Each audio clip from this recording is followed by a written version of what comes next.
The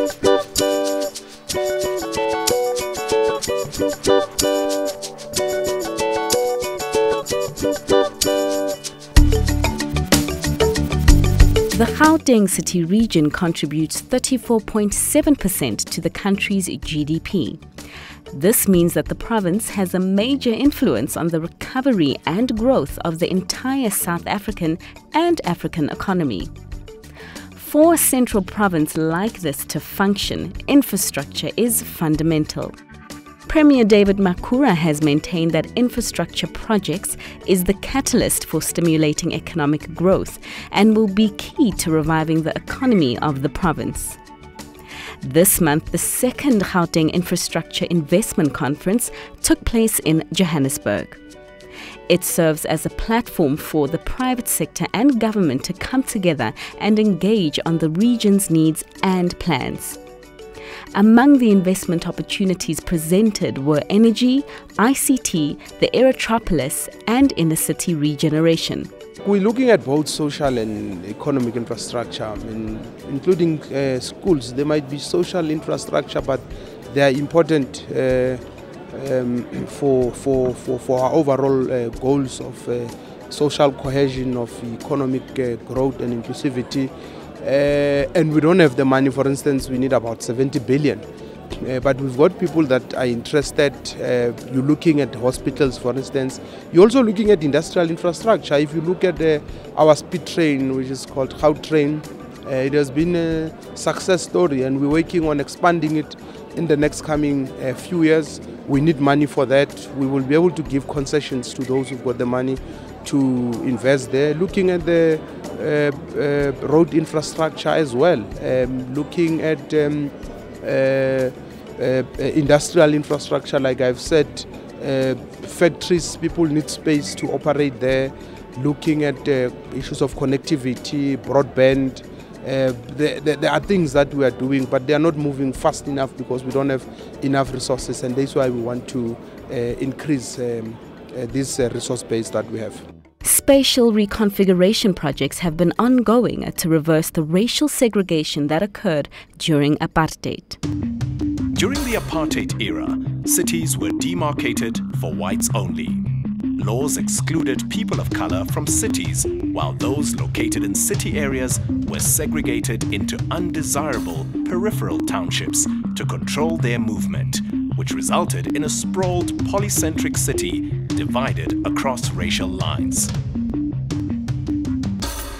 The vision is sustainable integrated human settlements, where the backlog, we address the backlog, and also we integrate people. We don't want to separate people according to classes. So our RDP housing has to be in a place where there's other types of housing, where there's bonded housing, where there's rental housing, so that people are integrated.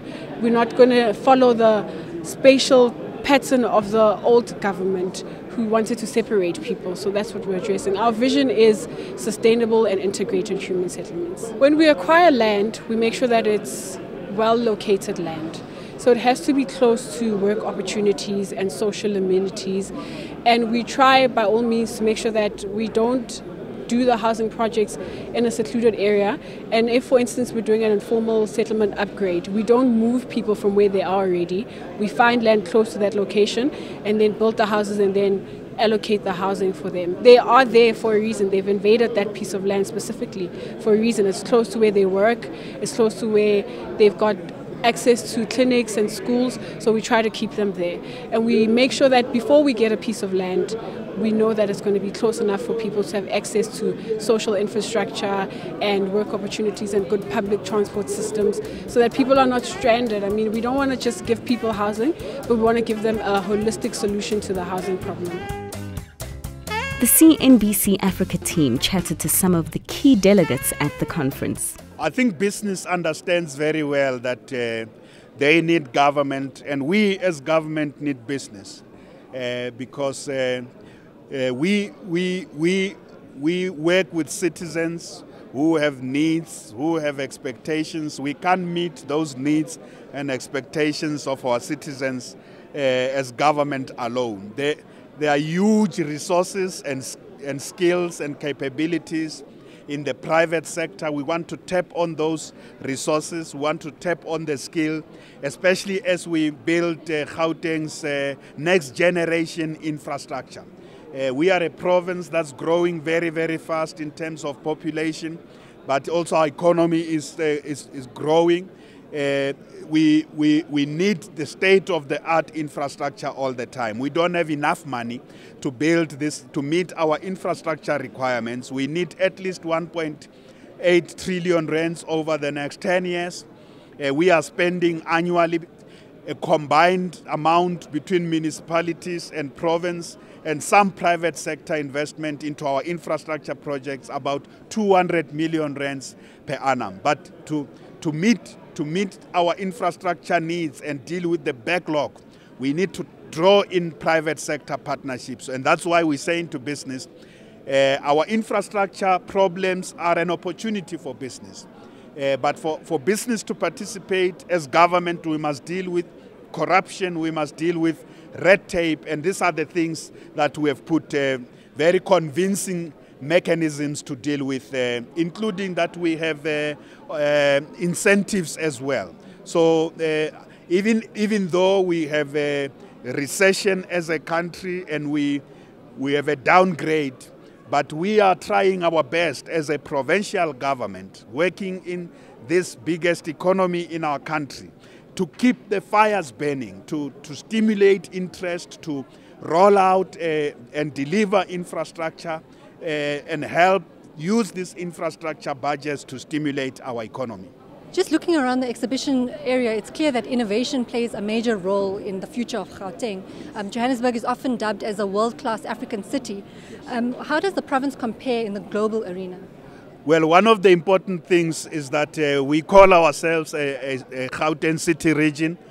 We compare ourselves and benchmark ourselves against the major city regions in the world. We're doing not bad with regard to the quality of our infrastructure.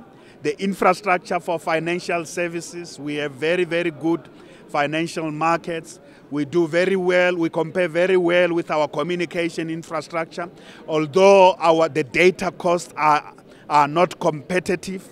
We do very well also with regard to, we're not doing badly with regard to energy. We have had a period where there was shortage of energy supply. I know that with regard to water, yes, there is a major concern, and we are saying this is an opportunity, a major concern about water security in Gauteng going forward. Those are some of the issues we are dealing with here. We're also doing very well now when it comes to facilitating a one-stop shop that facilitates the ease of doing business, that where we cut red tape. We are doing very well. We have the Gauteng Investment Center, which is helping business people to go through all the regulatory and bureaucratic processes as quickly as possible. We are doing extremely well. We are also doing very well everywhere in the world. Infrastructure projects have a tendency to attract corruption. And in Gauteng, we are doing very well because we have an open tender system. We award this big infrastructure project transparently, openly. Citizens are able to see why so-and-so got the job. So we are using infrastructure budgets very, very well in a way that eliminates the chances of bribery and corruption. So comparatively, we are doing quite well. Of course, we are a smaller economy as the province compared to some of the bigger city regions in the world. Our population is also much smaller, but we also benchmark ourselves against those in our continent, such as Lagos State. They are here. We're more or less at the same level. Comparatively speaking, in the continent, we are doing very well. But we want to be globally competitive indeed, not just competitive in the African sense. So we will get there. We're using this conference every 2 years to report on how many infrastructure projects we are rolling out, what are the opportunities for private sector participation, and to raise more funding for that. But to also get feedback from the private sector about what else can we do to improve the environment in Gauteng to attract more investment.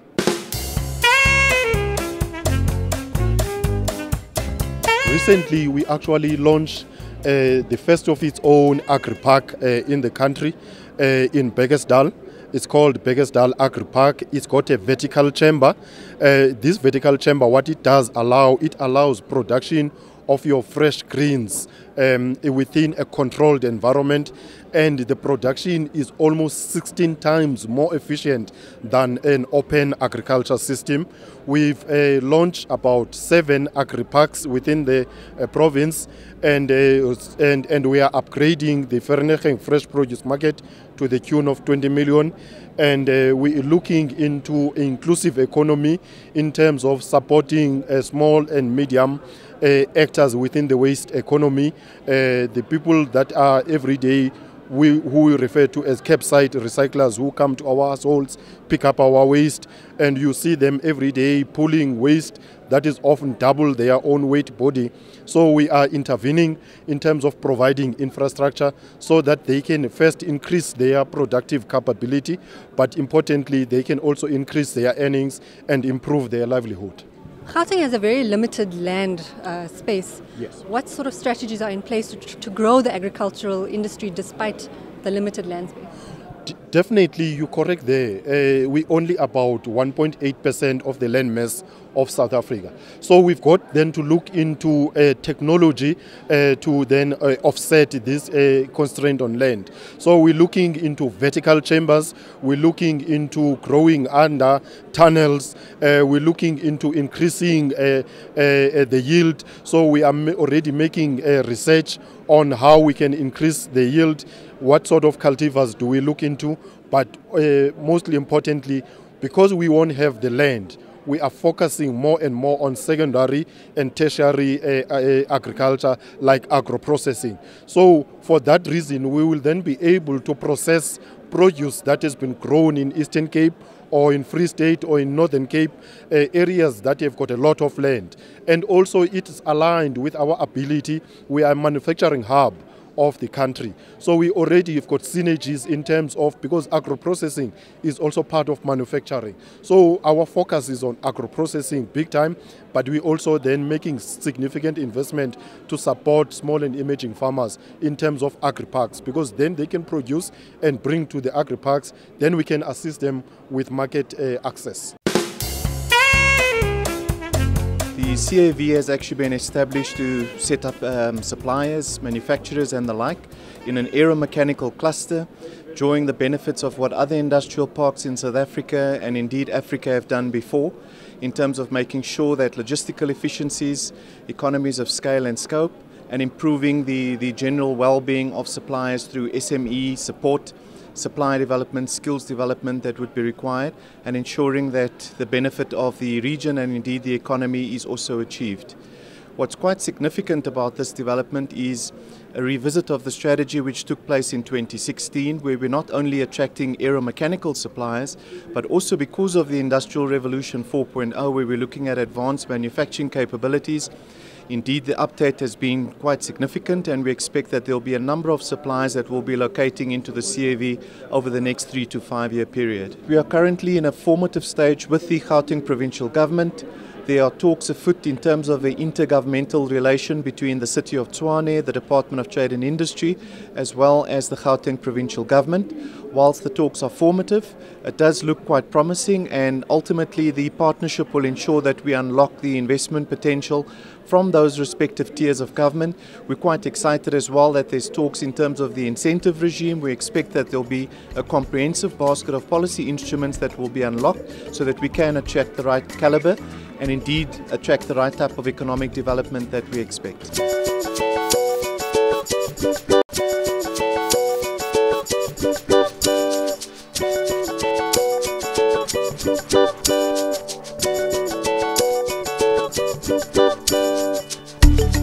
The Gauteng provincial government is revitalizing the township economy by investing billions of rands in township enterprises and procuring its goods and services.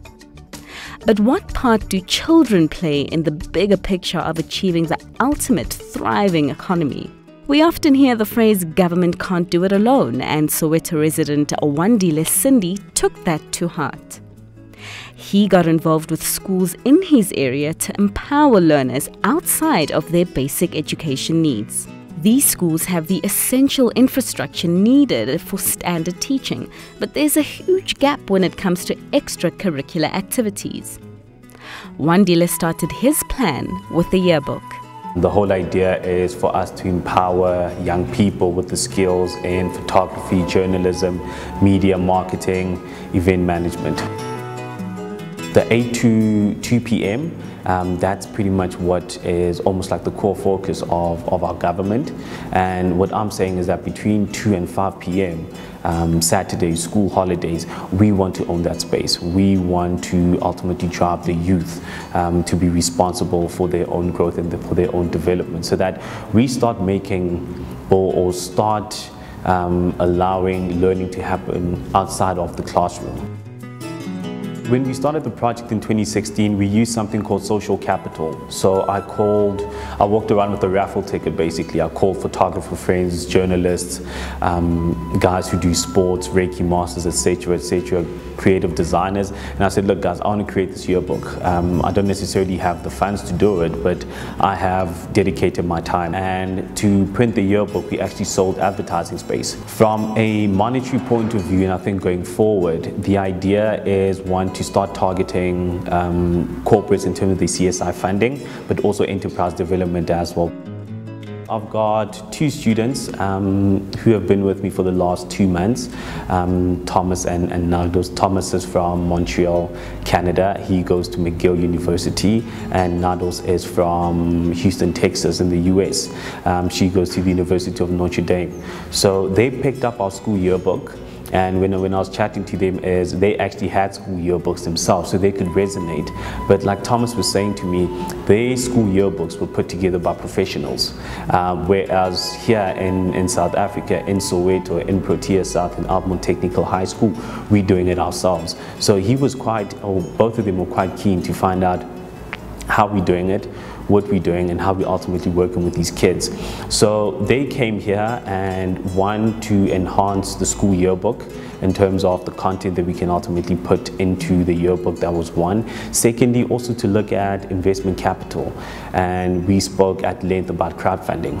Until we launched about a week ago, we launched our crowdfunding page called Dear Future Today on generosity.com. To date, we've raised about $410 through their efforts, and our target is to raise $25,000 that will go towards the printing and of our school yearbook. But also we want to put together our flagship event, Literacy Day, Friday 13 October, here at the school by reading a book called Zenzele, which means doing it yourself. I'm going back to finish my bachelor, but I think Telescope really inspired me to make things happen for yourself.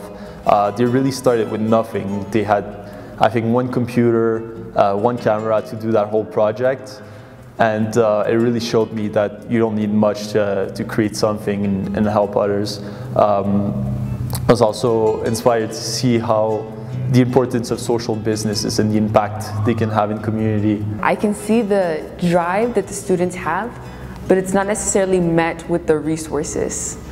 So the drive in terms of the yearbook committee committing their whole year to creating the first ever yearbook, that's pretty amazing. They took a risk with Wandile and they actually did this thing.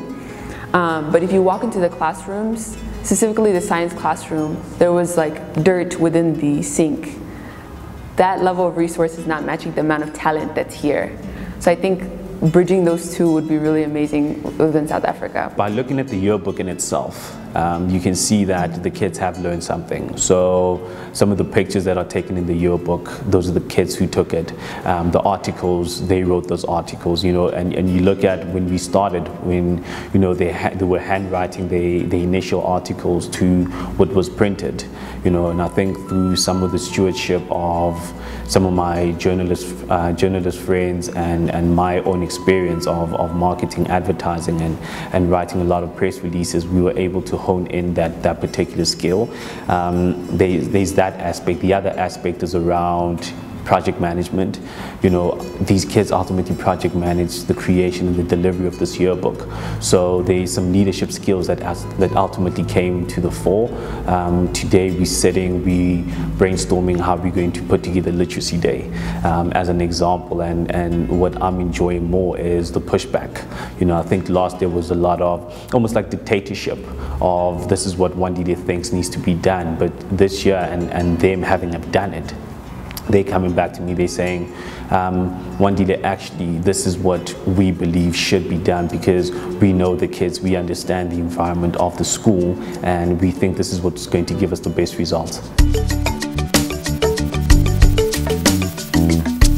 Also making waves in the township is Nthato Nkwadi and his wife Lebo. They run a successful tombstone and florist business. Now with 6 branches in Gauteng, we caught up with the pair at the original location. I studied law at Wits. While studying law, I discovered a passion I never knew about, which was business.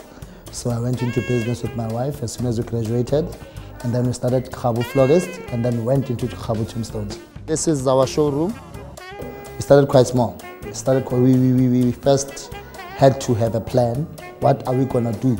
Identify a gap in something that already exists. You know, we didn't invent anything new. We just looked at the gaps and the spaces, and then that's where we started.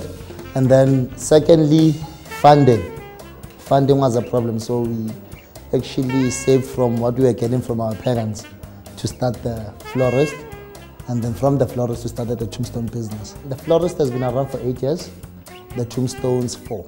That's a specified one for a particular customer. She wanted the baby inside the Mini Cooper, so yeah. Most people that go into the florist business normally look at, you know, your glamorous events, weddings. So that's where we found a gap that, you know, let's focus on these people that are not so recognized in terms of the floral business. So we put more energy. Not that we don't do your weddings and stuff, but we put more of an effort in these customers because those are our, you know, it's rotational with them. It's every Friday, basically. My wife's mother has a florist in Limpopo, so that's how she learned. So I started doing the marketing with her, you know. So we thought, you know what, let's branch into the florist, and then slightly we moved towards covering the whole funeral business. Now we're hiring out cars, we're doing tombstones, we're doing grandma cars. Funny enough, you know, I always had a passion for being a stonemason from when I was still a child. I always knew that, you know what, I love art and I love stones. So I started Googling different designs, and this was back when I was in varsity. So we always had a catalog with no plan. So we knew this is what we want to do, this is what we need to do, but I had no idea what we're going to do. And funny enough, we started with the last thing you need in the tombstone business, a writing machine to engrave. That's how we started.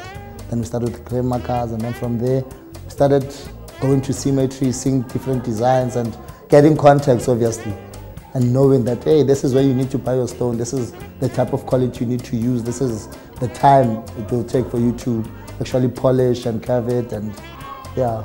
So I had no idea, but I learned along the way.